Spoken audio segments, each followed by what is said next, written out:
यदा यदा हि धर्मस्य ग्लानिर्भवति भारत अभ्युत्थानमधर्मस्य तदात्मानं सृजाम्यहम् पवित्राणाय साधूनां विनाशाय च दुष्कृताम् धर्म संस्थापनार्थाय संभवामि युगे युगे। जय हिंद। मैं ध्रुव कुमार आपको मिश्रा स्टडी ऑनलाइन बेसिस में स्वागत करता हूं। मैं आज आपके लिए एक नए मजेदार टॉपिक, एक नई वीडियो के साथ लेकर के आया हूं। आज मैं पढ़ूंगा बौद्ध धर्म के बारे में। मैं आते आते यह परिचय दिया धर्म के बारे में, यानी जब जब पृथ्वी पर धर्म का हानि होता है, अधर्म का उत्थान होता है, अधर्म का उत्थान होता है, तब तक भगवान इस धरती पर आकर के पुनः धर्म की स्थापना करते हैं, पुनः धर्म की स्थापना करते हैं। इसलिए मैंने यह आते आते परिचय दिया। वही हम पढ़ेंगे आज बौद्ध धर्म के बारे में। यह बौद्ध धर्म की स्थापना किन्होंने किया था, तो हमें याद रखना है कि बौद्ध धर्म की स्थापना गौतम बुद्ध ने किया था। गौतम बुद्ध ने किया था, यह हमें याद रखनी है। दूसरी बात आती है कि गौतम बुद्ध का जन्म 563 ईसा पूर्व में नेपाल की तराई में कपिलवस्तु के लुम्बिनी नामक ग्राम में हुआ था। नेपाल में लुम्बिनी नामक गांव में हुआ था। इनकी जन्म 563 ईसा पूर्व में हुई थी। इनके जन्म 563 ईसा पूर्व में हुई थी। वैशाख पूर्णिमा का दिन था उस दिन, जिसे हम आज हम लोग बुद्ध पूर्णिमा के नाम से जानते हैं। इनके बचपन का नाम सिद्धार्थ था। इनके पिता का नाम सुधोधन था, जो शाक्य गण के मुखिया थे। शाक्य गण या क्षत्रिय, यह एक अभिजात वर्ग था जो क्षत्रिय वर्ग था। यानी शाक्य गण का मुखिया थे। शाक्य गण का अर्थ होता है सर्वशक्तिमान। इनकी माता का नाम माया या महामाया था। हमें याद रखना है, इनकी माता का नाम माया या महामाया था। ये भी शाक्य गण की ही थी। ये भी अभिजात वर्ग के, क्षत्रिय वर्ग की, शाक्य गण की थी। शाक्य गण का अर्थ होता है सर्वशक्तिमान। गौतम बुद्ध का जब जन्म हुआ था तो जन्म के 7वें दिन उनकी मां की देहांत हो गई। उनका लालन पालन उनकी मौसी सौतेली मां ने की। गौतम बुद्ध के 5वें दिन उनका नामकरण संस्कार हुआ, जिस समय उनका नाम रखा गया सिद्धार्थ। सिद्धार्थ का अर्थ होता है जिसकी कोई इच्छा न हो, जिसका आकांक्षा जो है पूर्ण हो गया हो,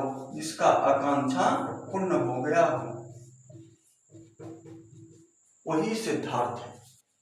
सिद्ध जोड़ अर्थ, यानी सिद्धार्थ, जिसकी आकांक्षा पूर्ण हो गई हो, वही कौन है? सिद्धार्थ है। लेकिन जैसे जैसे गौतम बुद्ध यानी सिद्धार्थ बड़े होते गए, उनके पिता के मन में एक संशय उत्पन्न होने लगा कि यह सिद्धार्थ हमेशा चिंतन में रहता है, सोचता क्या है भाई? हमेशा देखते हैं या कहीं एकांत में बैठ करके बचपन से ही चिंतन कर रहा है। ऐसी कौन सी इसके मन में टेंशन हो गई भाई कि चिंतन करने लगा है? तो इसलिए उन्होंने, संशय हो गया उनके दिमाग में कि हो सकता है कि बड़ा होने पर ऐसा नहीं कि गृह त्याग कर दे, घर को त्याग करके सन्यासी आश्रम धारण कर ले, बस ऐसा ही आगे चल के हुआ। इसलिए उन्होंने यशोधरा के साथ जो कोलिय गण की सुंदरी थी, यानी कोलिय गण की सुंदरी थी, उनके साथ उनकी शादी कर दी यशोधरा के साथ। किनके साथ? यशोधरा के साथ उनके पिता सुधोधन ने उनकी शादी कर दी, जिनका दूसरा नाम था भद्र कात्यायनी। यशोधरा का दूसरा नाम क्या था? भद्र कात्यायनी। गौतम बुद्ध की पत्नी के नाम क्या था? यशोधरा। उन्होंने जब अपना गृहस्थ जीवन में आया गौतम बुद्ध, यानी 16 वर्ष की उम्र में उनकी शादी हो गई थी। 16 वर्ष की उम्र में उनकी शादी हो गई थी। जैसे गौतम बुद्ध अपने ही गृहस्थ आश्रम में आए तो उनका वो गृहस्थ आश्रम में मन नहीं लग रहा था। वो सोच रहे थे कि बेकार मैं यह गृहस्थ जीवन में आ गया, और उसके बाद उन्होंने इसका चिंतन करने लगा कि मुझे ज्ञान की प्राप्ति चाहिए, मुझे वो परम ज्ञान की प्राप्ति चाहिए, ब्रह्म की प्राप्ति चाहिए। लेकिन ऐसे करते करते उन्हें एक बच्चा भी हो गया, पुत्र की प्राप्ति हो गई, जिसका नाम क्या था? राहुल। यानी गौतम बुद्ध की पिता का नाम क्या था? सुधोधन। उनकी बचपन का नाम क्या था? सिद्धार्थ। उनकी माता क्या नाम था? महामाया। उनकी पत्नी का नाम यशोधरा या भद्र कात्यायनी, जो कहाँ की थी? कोलिय गण की थी। उनके पुत्र का क्या नाम था? राहुल। उनका विवाह किस वर्ष हुआ? 16वें वर्ष उनकी विवाह हो गई। उनका जन्म कब हुआ? 563 ईसा पूर्व में। 563 ईसा पूर्व में गौतम बुद्ध की जन्म हो गई। वो कब? वैशाख पूर्णिमा के दिन। एक रोचक बात आती है कि वैशाख पूर्णिमा के दिन गौतम बुद्ध का जन्म भी हुआ, उन्हें ज्ञान की प्राप्ति भी हुई, उनकी निर्वाण भी हुई। इसलिए गौतम बुद्ध के लिए, बौद्ध धर्म के लिए, बुद्धं शरणं गच्छामि, इसके लिए बुद्ध पूर्णिमा एक शुभ दिन माना जाता है। कि जिस दिन जिसका जन्म हो गौतम बुद्ध का, जिनकी निर्वाण की प्राप्ति हो, जिन्हें ब्रह्म के ज्ञान की प्राप्ति हो, वो शुभ दिन बौद्ध धर्म के लिए बहुत अच्छा दिन। उन्होंने ज्ञान की प्राप्ति के लिए 29 वर्ष में घर से बाहर निकल गए। ज्ञान की प्राप्ति के लिए उन्होंने 29 वर्ष की अवस्था में घर से बाहर निकले। जब वो रास्ते में रात को निकले थे अपनी पत्नी को छोड़ करके कि हे प्रिय, मैं तुझे आज छोड़ करके अपना ज्ञान की प्राप्ति के लिए गृहस्थ आश्रम को त्याग करके मैं आज जा रहा हूँ संन्यास में, आज मैं वन में जा रहा हूँ। उन्होंने कोलिय, शाक्य, मल्ल ऐसे राज्य को लांघ करके, कोलिय, शक, मल्ल जैसे राज्य को लांघ करके, यानी नेपाल से लांघ करके वह बिहार में पहुंच गए गौतम बुद्ध ने। और जैसे ही गौतम बुद्ध 29 वर्ष की अवस्था में अपने घर का त्याग किया तो इसको कहा जाता है महाभिनिष्क्रमण।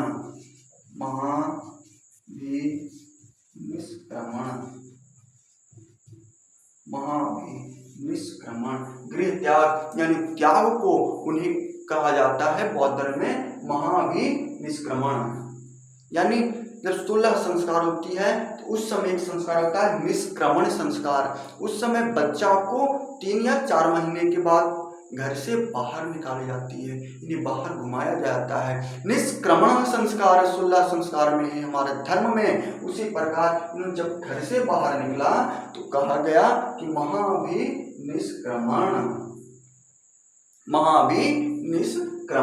उन्होंने 29 वर्ष की अवस्था में, याद रखना 29 वर्ष की अवस्था में उन्होंने घर की त्याग की थी। अगला बात चलेंगे, उन्होंने 9 वर्ष तक यानी 6 वर्ष तक इधर उधर भटकते रहे ज्ञान की प्राप्ति के लिए। लेकिन जैसे ही उन्होंने वैशाली में पहुंचा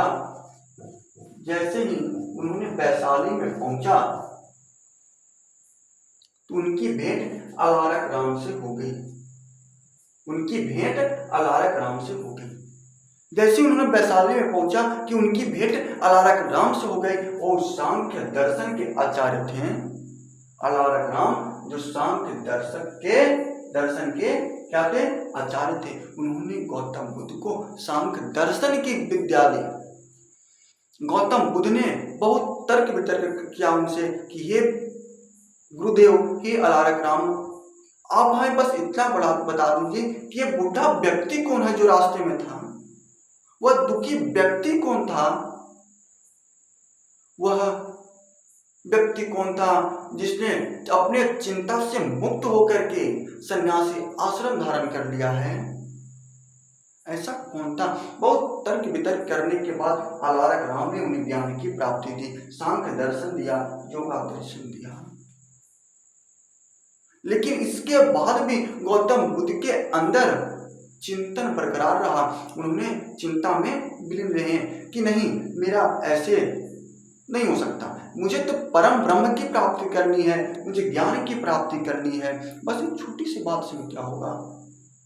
जैसे उन्होंने अलारक राम से वहां से पहुंचा तो फिर उन्होंने राजगीर में पहुंचे, वैशाली से राजगीर पहुंचे तो वहां एक और से शिक्षक से उन्हें ज्ञान की प्राप्ति हो गई, जिनका नाम था रामगुप्त या रामपुत्र। उनकी नाम रामपुत्र या रुद्रक रामपुत्र था, जिन्होंने उन्हें योग का ज्ञान दिया। रामपुत्र ने गौतम बुद्ध को योग का ज्ञान दिया। तब भी गौतम बुद्ध की मन में इच्छा जगती रही, गौतम बुद्ध के मन में इच्छा जगती रही और उन्हें ज्ञान की प्राप्ति के लिए तब भी कुछ प्राप्त नहीं हुआ। तो फिर उन्होंने आगे बढ़ा,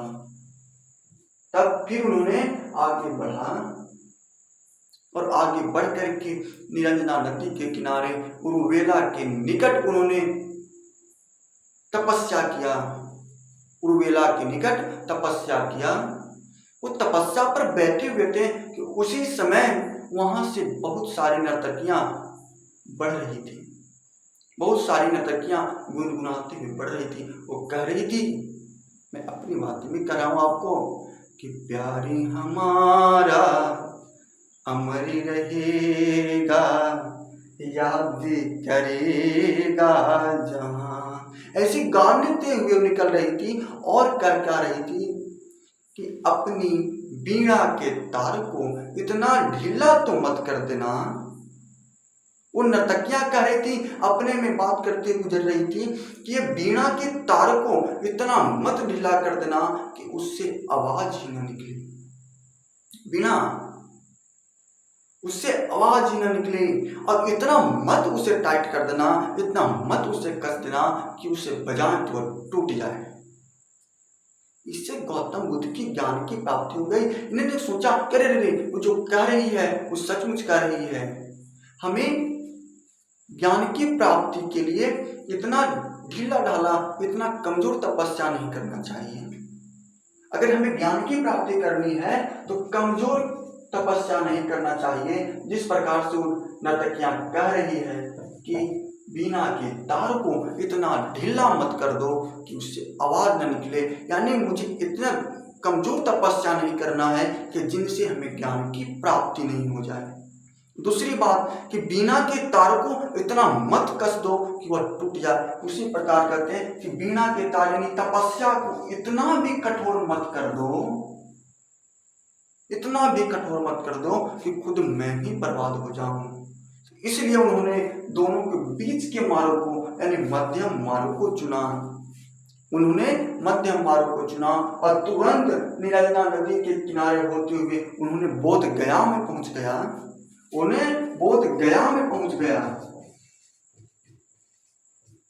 बोध गया में फल्गु के किनारे उन्होंने पीपल वृक्ष के नीचे, पीपल वृक्ष के नीचे, जिसे अश्वत्थामा भी कहा जाता है, अश्वत्थामा भी कहा जाता है।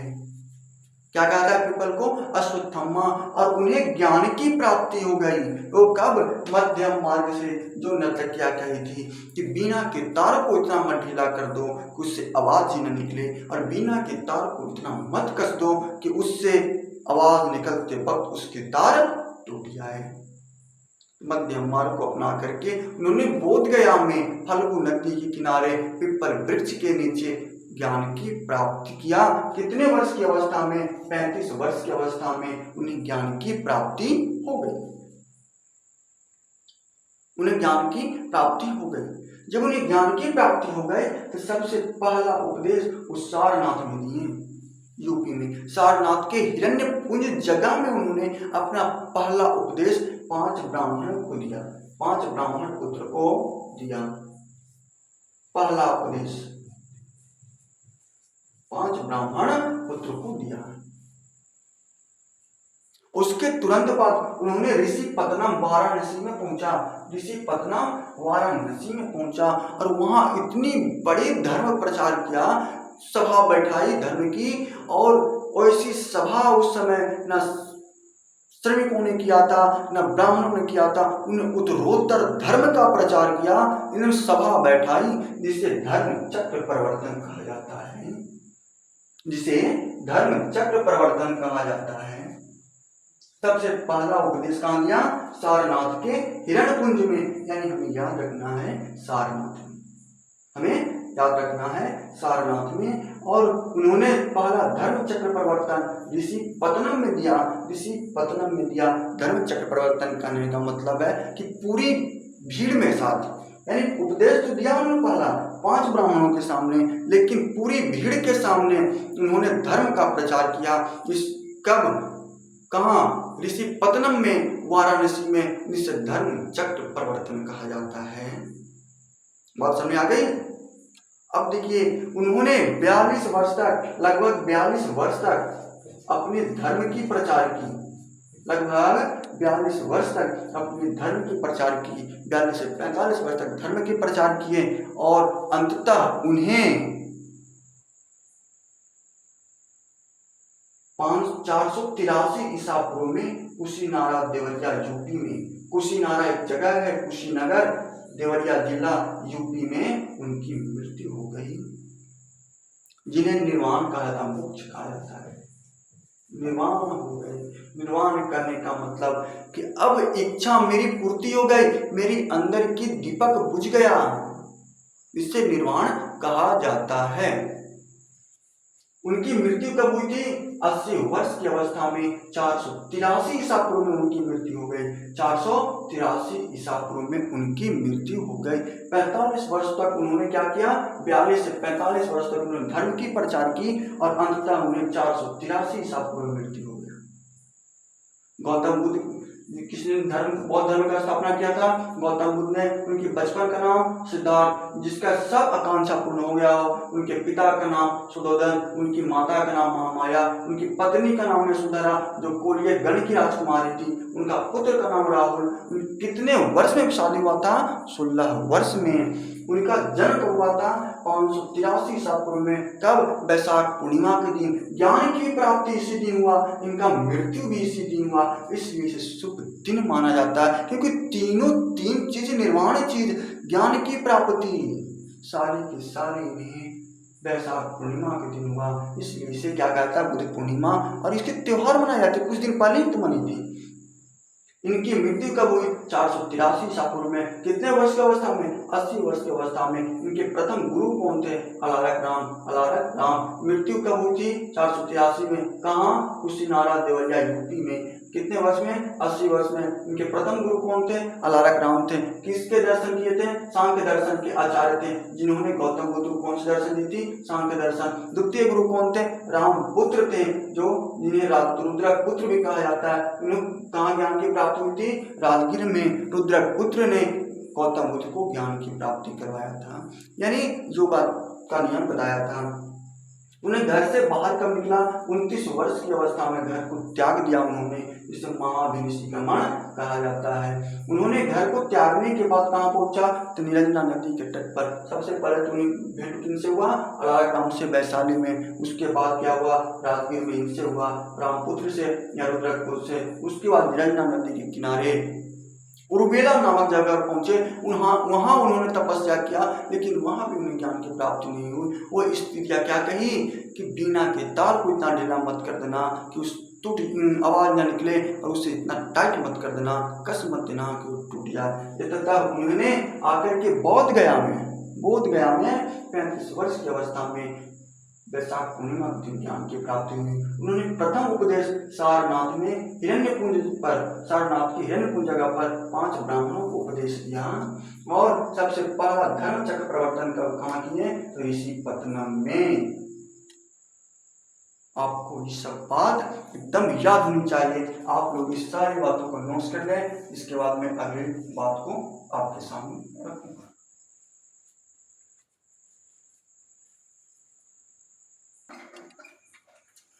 चलिए, अब हम लोगों ने पढ़ा था, पहले देखा हम लोगों ने कि भगवान बुद्ध की मृत्यु कब हो गई? 483 ईसा पूर्व में। 483 ईसा पूर्व में कुशीनारा देवरिया यूपी में जब उनकी मृत्यु हो गई तो उन्हें अपना संस्कार, अंत्येष्टि संस्कार किया गया। और जब उनकी अंत्येष्टि संस्कार पूर्ण हो गई तो उनके अवशेषों को 8 भागों में बांट करके स्तूप का निर्माण किया गया या मठ का निर्माण किया गया। मठ नहीं कह सकते लेकिन स्तूप कह सकते हैं। इसका स्तूप का निर्माण किया गया। किनसे? उनके अवशेषों से। भगवान बुद्ध ने 4 आर्य सत्य की बात कहा था। भगवान बुद्ध ने 4 आर्य की सत्य की बात कहा था। आर्य सत्य की बात कहा था उन्होंने। यानी पहला सत्य उन्होंने बताया था कि दुख जो है पहला है। मनुष्य की सबसे बड़ी चीज क्या है? वो दुख है। दूसरा उन्होंने बताया दुख का कारण। तीसरा क्या? अरे भाई, जब दुख है तो दुख का अंत भी तो होगा। तो तीसरा उन्होंने बताया दुख का अंत। और चौथा बताया कि जब दुख तो हो गया, ठीक है भाई, जब दुख हो गया तो दुख का अंत के उपाय भी तो सोचो। अगर मुझे बुखार लग गया तो दवाई तो मुझे खाना है, उसे खत्म तो करना है हमें, लेकिन उसके बदले हमें उसके उपाय करना है। दवा खानी है, दवाई खानी है और उसके दुख को अंत करने की उपाय सोचनी है। उन्होंने बताया चत्वारि आर्य सत्यानि, यानी 4 बात एकदम आर्य सत्य है, एकदम सचमुच है कि पहला दुख, दूसरा दुख का कारण, तीसरा दुख का अंत और चौथा दुख के अंत का उपाय। और बताया उन्होंने कि निर्वाण प्राप्ति करना है, अगर मोक्ष की प्राप्ति करना है, यदि दुख से हमें बचना है,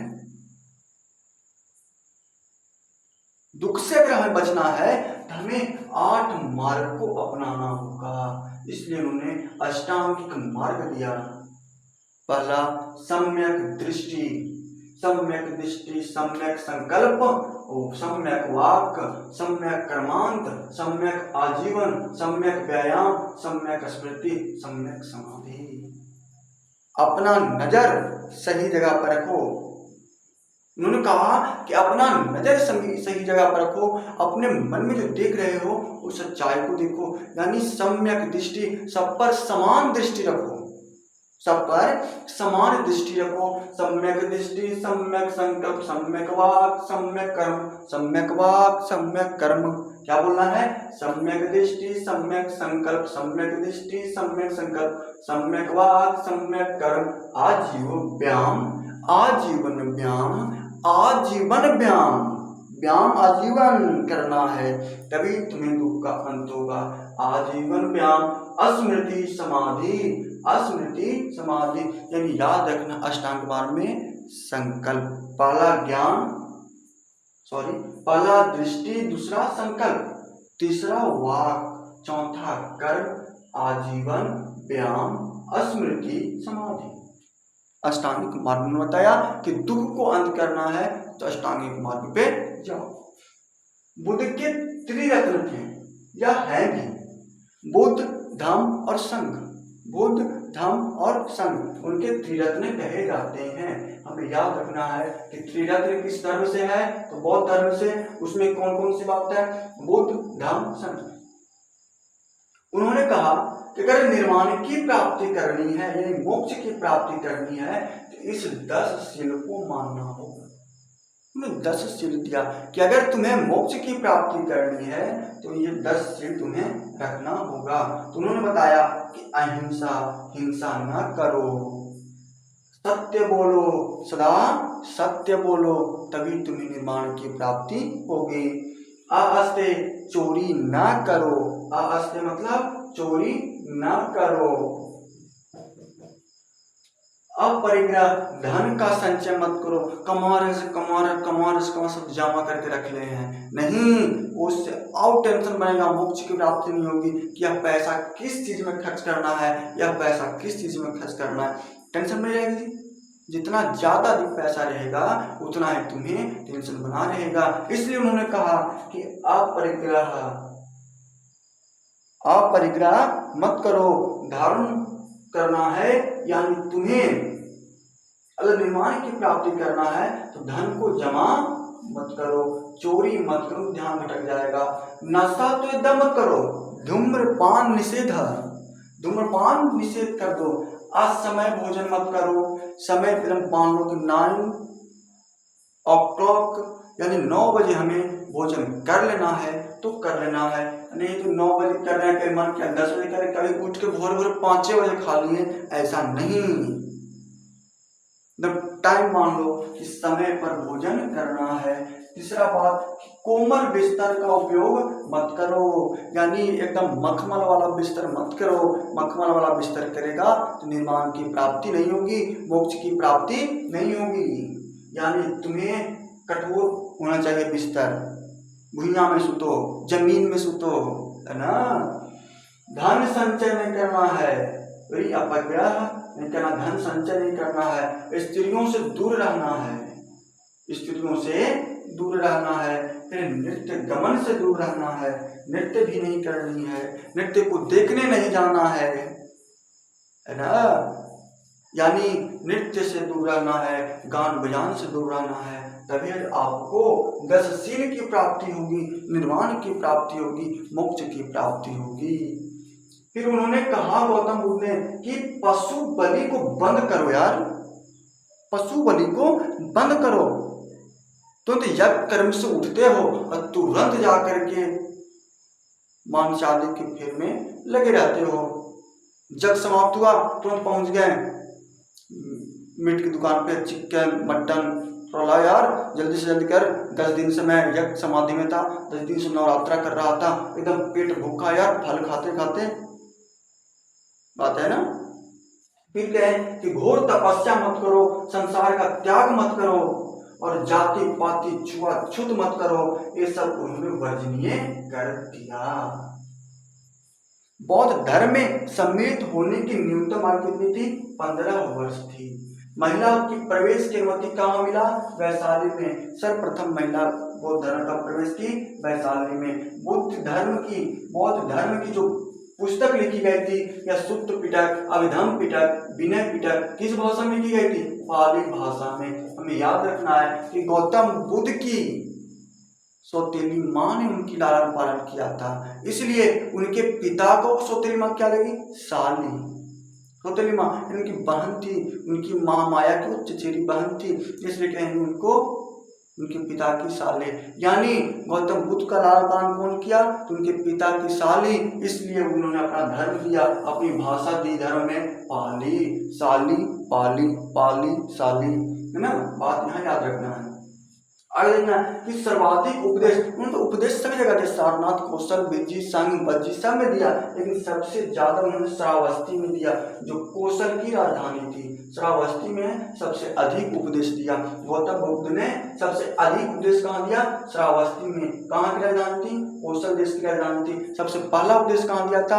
सारनाथ में। सबसे पहला उपदेश सारनाथ में, सर्वाधिक उपदेश श्रावस्ती में। बौद्ध ग्रंथ की संख्या 3 है, बौद्ध ग्रंथ की संख्या 3 है। कौन? सूक्त पिटक, जो धर्म के नियम बताता है, बौद्ध धर्म के नियम को बतलाता है। अभिधम्म पिटक यानी बौद्ध धर्म के दर्शन की बात करता है। अभिधम्म पिटक में बौद्ध धर्म की दर्शन की बात करता है, और विनय पिटक में बुद्ध के उपदेश दिए गए हैं। सूक्त पिटक, विनय पिटक, अभिधम्म पिटक। सूक्त पिटक, विनय पिटक, अभिधम्म पिटक। सूक्त पिटक में धर्म के नियम, अभिधम्म पिटक में बौद्ध धर्म का दर्शन, विनय पिटक में बुद्ध के उपदेश। इसे कहा जाता है बुद्ध धर्म की 3 टोकरियां। इसे ही इसे ही बुद्ध धर्म की 3 टोकरियां, यानी 3 ग्रंथों को 3 टोकरियां इसे कहा जाता है। बौद्ध धर्म जो था वो 2 भाग में था, एक भिक्षुक के रूप में, एक उपासक के रूप में। बौद्ध धर्म जो था एक भिक्षुक के रूप में, एक उपासक के रूप में। भिक्षुक उसे कहते थे जो सन्यासी आश्रम धारण करके भिक्षा मांग करके बौद्ध धर्म का प्रचार करे, वह भिक्षुक था। लेकिन जो गृहस्थ जीवन में रह करके अगर बौद्ध धर्म को स्वीकार कर रहा है, यदि गृहस्थ जीवन में रहकर बौद्ध धर्म को स्वीकार कर रहा है, वो उसका क्या था? उपासक था। इस बात को जल्द से आप लोग नोट्स कर लें, सारी बातों को।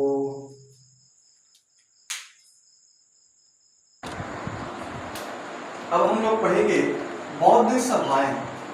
बौद्ध सभाएं या संगीतियां। बौद्ध धर्म में 4 सभाएं हुई। बौद्ध धर्म में 4 सभाएं हुई, 1 2 3 4। बौद्ध धर्म में कितनी सभाएं हुई? 4 सभाएं। यानी जब गौतम बुद्ध के निर्माण की प्राप्ति हो गई, यानी वो उनकी मृत्यु हो गई 483 ईसा पूर्व में, तो बौद्ध धर्म की नैया डगमगाने लगा। यानी यहाँ कोई अलग भाग में चल जा रहा था, उनकी सन्यास, उनके उपासक, उनके भिक्षुक यानी पद से भ्रष्ट हो रहे थे। इसलिए वहाँ सभा बुलाई गई कि सभी लोगों को एक जगह बुलाया जाए, उनकी बातों को रखा जाए। तो सबसे पहले बौद्ध सभा 483 ईसा पूर्व में हुई। सबसे पहले बौद्ध सभा 483 ईसा पूर्व में हुई, दूसरी 383 में, तीसरी 255 ईसा पूर्व में, चौथा एक। हमें याद रखना है, पहली बौद्ध समिति 483 ईसा पूर्व में, दूसरी बौद्ध समिति 383 ईसा पूर्व में, तीसरी बौद्ध समिति 255 ईसा पूर्व में, चौथी बौद्ध समिति 1 ईसा पूर्व में, 1 ईसा ईस्वी में, यानी 1 शताब्दी में। तो याद रखना 483 383 2 55 1, 483 383 2 55 1, 483 383 2 55 1। 483 100 वर्ष के बाद दूसरा सभा हुई 383 ईसा पूर्व में, तीसरी सभा हुई 255 ईसा पूर्व में, चौथी 1 शताब्दी। अब कौन कौन से स्थान पर हुआ तो हमें याद रखना है। पहला राजगीर में, पहली बौद्ध सभा राजगीर में, दूसरी बौद्ध सभा वैशाली में, तीसरा बौद्ध सभा पाटलिपुत्र में, चौथा बौद्ध सभा कुंडलवन कश्मीर में। इसे याद रखना है। रावै पाको, रावै पाको, रावै पाको। रा से राजगीर, पहली बौद्ध सभा समिति, पहली बौद्ध सभा समिति। दूर से वैशाली, दूसरा वैशाली। रावै पाको, रावै पाको। तीसरी पाटलिपुत्र, तीसरी पाटलिपुत्र। चौथा कुंडलवन, चौथा कुंडलवन में हुआ। पहला 483, दूसरा 383, तीसरा 255, चौथा 1 ईसा में, यानी 1 ईस्वी में, यानी 1 शताब्दी में। रही बात रावै पाको 483 383 2 55 1, रावै पाको। अब चल रहा है कि शासक कौन थे। पहली बौद्ध सभा समिति में शासक कौन थे तो हमें याद रखना है अकाल। हमें याद रखना है क्या? अकाल।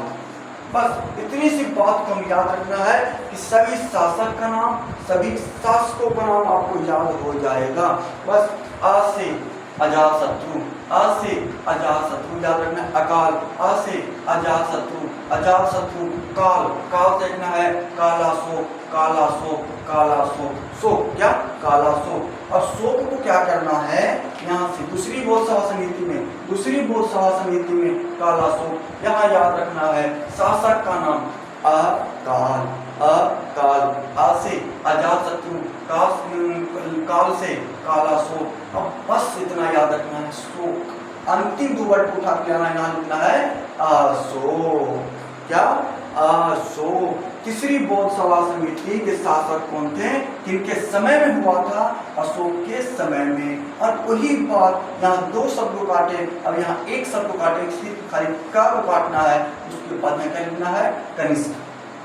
कनिष्क, क्या कनिष्क। चौथी बौद्ध सभा समिति किनके शासनकाल में हुआ था? तो कनिष्क शासनकाल में। कब? प्रथम शताब्दी में, प्रथम शताब्दी में। याद रखना है समय हमको 483 383 2 55 1, 483 383 2 55 1। अब जगह का नाम याद रखना है, रावैपाकू, रावैपाकू, रावैपाकू। रा से राजगिरी, वै से वैशाली, पा से पाटलिपुत्र, पू से कुंदवन, कहाँ? कश्मीर। शासक का नाम याद रखना है अकाल, अकाल। आ से अजातशत्रु, काल से कालाशोक, शोक को बीच से काट देना है अशोक, और का को काट देना है कनिष्क। यानी पीछे वाली बात को देखना है। अशोक लिखा हुआ है, बात में आ रही है, शोक ले लेना है तो सॉरी यानी यहाँ अशोक लिखा हुआ है, का को लेना है, क्या हो जाएगा? कनिष्क। अब उसकी अध्यक्षता कौन कर रहे थे? उस समय अध्यक्षता कौन थे? तो पहली बौद्ध सभा समिति का महाकश्यप, महाकश्यप, महाकश्यप। दूसरी का सब्बकामी, तीसरा का मोगलीपुत्र तीस, मोगलीपुत्र तीस, मोगलीपुत्र तीस, और चौथा का अश्वघोष, अश्वघोष। यानी अब हमें याद रखना है एक बार में, एक लाइन में, एक टॉपिक से। पहली बौद्ध सभा समिति 483 ईसा पूर्व में, स्थान राजगीर, शासक अजातशत्रु, अध्यक्ष महाकश्यप। दूसरी बौद्ध सभा समिति 383 ईसा पूर्व में, स्थान वैशाली, शासक कालाशोक, अध्यक्ष कौन थे? सब्बाकामी, सब्बाकामी। तीसरी बौद्ध सभा समिति 255, 483 383 255, 255 ईसा पूर्व में, स्थान कहाँ? पाटलिपुत्र, शासक कहाँ? अशोक, और अध्यक्ष कहाँ? 30, मोगलीपुत्र 30। चौथी बौद्ध समिति यानी 1 शताब्दी में, और उसके स्थान कहाँ था? कुंदलवन। शासक कौन थे? कनिष्क, और अध्यक्ष कौन थे? अशोक। बात समझ में आ गई? याद रखनी चाहिए। अब रही कि पहली बौद्ध सभा समिति जब हुई थी, उसमें क्या किया गया था? यानी ग्रंथ लिखे गए थे, उनकी उपदेशों को लिखा गया था 2 भाग में, सुत्त पिटक और विनय पिटक। सुत्त पिटक और विनय पिटक। सुत्त पिटक में क्या थे? धर्म के नियम थे, धर्म का नियम था। और सुत्त पिटक में क्या था? आपका बुद्ध धर्म का उपदेश था, बुद्ध धर्म का उपदेश।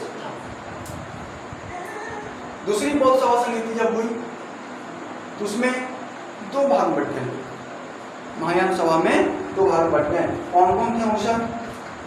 तो थेरावादी और महासंगीत, थेरावादी और महासंगीत। थेरावादी के संस्थापक थे नागार्जुन, यानी शून्यवाद, नागार्जुन। थेरावादी और महासंगीत भाग में बट गए। इन्होंने थेरावादी और महासंगीत में गलाया। बौद्ध भिक्षु थे, बौद्ध भिक्षु 2 भाग में बट गए, बौद्ध भिक्षु 2 भाग में बट गए। बौद्ध धर्म नहीं बटा, बौद्ध भिक्षु 2 भाग में बट गए, थेरावादी और महासंगीत। थेरावादी को शून्यवाद भी हम कह सकते हैं, जिसके संस्थापक थे नागार्जुन। अब आगे बढ़ेंगे। तीसरी बौद्ध सभा समिति जब हुई, तीसरी बौद्ध सभा समिति, तो उसमें एक और ग्रंथ लिखा गया त्रिपिटक में, अभिधम्म पिटक, अभिधम्म पिटक, अभिधम्म पिटक। वो कब लिखी गई? तीसरी शताब्दी ईसा पूर्व में। कब? 255 ईसा पूर्व में, अशोक के शासनकाल में। तो हमें याद रखना है। और चौथी ईसा पूर्व, चौथी बौद्ध समिति हुई, इसमें बौद्ध धर्म 2 भाग में बट गया, बौद्ध धर्म इसमें 2 भाग में बट गया। कौन कौन? महायान और हीनयान, महायान और हीनयान। चौथी में क्या हुआ? धर्म 2 भाग में बट गए, धर्म 2 भाग में बट गए। कौन कौन? महायान और हीनयान। अब 2 भाग। महायान वाले सुधारवादी थे, ये सुधार करना चाहते थे अपने धर्म में। ये कहते थे कि आत्मा होती है, जो गौतम बुद्ध कहते हैं कि आत्मा नहीं होती है। उन्होंने कहा था कि आत्मा नहीं होती है, घोर तपस्या नहीं करते। एक महायान कहते हैं कि आत्मा होती है, पूजा पाठ करनी है। इन्होंने जुलूस निकाला, सबसे पहला धर्म में जुलूस निकाला था तो बौद्ध धर्म में, सबसे पहला धर्म में जुलूस निकाला था बौद्ध धर्म में। और किसने निकाला था? महायान सभा ने, महायान संप्रदाय ने निकाला था। इन्होंने पुनर्जन्म पर विश्वास किया और इन्होंने बुद्ध की मूर्ति की पूजा करनी चालू कर दी। किसने? महायान संप्रदाय ने। यानी चौथी में क्या हुआ? यह धर्म 2 भाग में टूट गए, महायान और हीनयान। हीनयान जो पहले प्रवृत्ति के थे, महायान जो उसमें सुधार करना चाहते थे। आज महायान समिति यानी महायान संप्रदाय जो है हांगकांग में, वियतनाम में, चीन में, कोरिया में प्रचलित है। महायान वाले कहाँ कहाँ है? हांगकांग, वियतनाम, चीन, कोरिया, तिब्बत, ये सब कौन है? महायान संप्रदाय है, जो सुधारवादी हैं, जो बुद्ध की मूर्ति की पूजा करते हैं। बोध गया बुद्ध की मूर्ति की पूजा होती है, कौन सा संप्रदाय का? महायान संप्रदाय का। और हीनयान, हीनयान भी है म्यांमार में, श्रीलंका में, कम्बोडिया में, श्रीलंका में, कम्बोडिया पर के जैसे देश में, अनेक देशों में ये सब है, लेकिन ज्यादातर म्यांमार, श्रीलंका, कम्बोडिया में ये सब पाए जाते हैं, यानी संप्रदाय है। अब हमें याद रखना कि एक और शाखा बन गई बौद्ध धर्म में, तीसरी शाखा बन गई वर्ज्ययान। वर्ज्ययान तीसरी शाखा बन गई क्या? वर्ज्ययान, जो जादू, टोना, तंत्र, मंत्र में विश्वास करता था। तीसरी शाखा वर्ज्ययान, यानी बौद्ध धर्म दो शाखा बटाकर चौथी बौद्ध समिति में महायान, हीनयान। महायान जो आत्मा पूजा, पुनर्जन्म, मूर्ति की पूजा में विश्वास रखता था। अब बात आई कि बौद्ध धर्म की जो मूर्ति बनी थी सबसे पहले वो गांधार शैली में थी। बौद्ध मूर्ति सबसे पहले गांधार शैली में बनी थी, गांधार शैली में बनी थी। बुद्ध की मूर्ति सबसे पहले गांधार शैली में बनी थी। उसके बाद आता है बात कि वर्ज्ययान के सिद्धांत की जो है किताब में लिखी गई है गृह समाज। इनकी सिद्धांत क्या थी? एक जादू का विश्वास करते थे, पूजा पाठ में विश्वास करते थे, एकदम कहते थे कि नहीं शराब पीना है, मद्यपान करना है। जो आपको 10 शील में कह दिए थे गौतम बुद्ध कि नहीं मद्यपान से दूर रहना है, स्त्रियों से दूर रहना है, नाच गान से दूर रहना है, लेकिन बढ़ जाने वाले कह रहे थे नहीं ये सब बात चलेगा। इसलिए अपना सिद्धांत गृह समाज में आर्य श्री मंजू कल्प में, यह पुस्तक का नाम है आर्य श्री मंजू कल्प, आर्य श्री मंजू कल्प में इन्होंने अपना सिद्धांत दिया। ये सब बात हमें याद रखनी है। यानी बौद्ध धर्म की पहली समिति कब हुई? 483, 383, 255, 1, 483, 383, 255, 1। स्थान क्या था? रावय पाकु, रा से राजगीर, वैसे वैशाली, पास से पाटलिपुत्र, उसे कुंडल वन शासक कौन थे? तो याद रखना है अकाल, आ से अजातशत्रु, काल से कालाशोक, शोक से अशोक, का से कनिष्क याद रखना है। पहली अध्यक्षता में कौन थे? महाकश्यप, दूसरा में सब्बाकामी, तीसरा में मौर्यपुत्र, चौथा में अश्वघोष। पहला बौद्ध समिति में क्या हुआ था? तो सूत पिटक और विनय पिटक लिखे गए थे। सूत पिटक और विनय पिटक पुस्तक लिखी गई थी। पुस्तक जो सूत पिटक में क्या था? धर्म का नियम था। विनय पिटक में धर्म के उपदेश थे। सब्बाकामी के समय जो अध्यक्षता हुई थी उसमें 2 भाग में पड़ गए थे भिक्षुक लोग। जो भिक्षुक थे, जो सन्यासी आश्रम धारण भीख मांगते थे, भिक्षा मांगते थे, वो 2 भाग बांटे। कौन कौन? थेरावादी और महासंगी। थेरावादी के संस्थापक कौन थे? नागार्जुन। तीसरी बौद्ध समिति जब हुई थी उसमें एक और पिटक लिखी गई जो कुल मिलाकर त्रिपिटक हो गए, यानी 3 टोकरियां हो गए। अभिधम पिटक, अभिधम पिटक।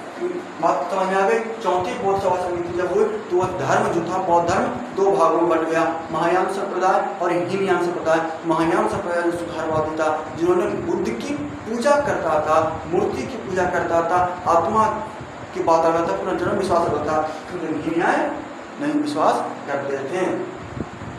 समझ में आ गई? हमें विश्वास है आपको यह मेरा वीडियो बहुत पसंद आया होगा। हमें विश्वास है कि आपको बहुत पसंद आया होगा। यदि आपको पसंद आए तो लाइक, कमेंट, शेयर करना ना भूलें और सब्सक्राइब तो अवश्य करें। और कमेंट में अपना नाम लिख करके जो इस वीडियो को पढ़ेगा, जो इस वीडियो बौद्ध धर्म के बारे में जानना चाहेंगे, वो चाह रहे हैं, देख रहे हैं वीडियो, तो वो कमेंट बॉक्स में अपना नाम लिख करके शेयर करें। मैं उनका नाम अगली वीडियो में दूंगा। जय हिंद, जय भारत, वंदे मातरम।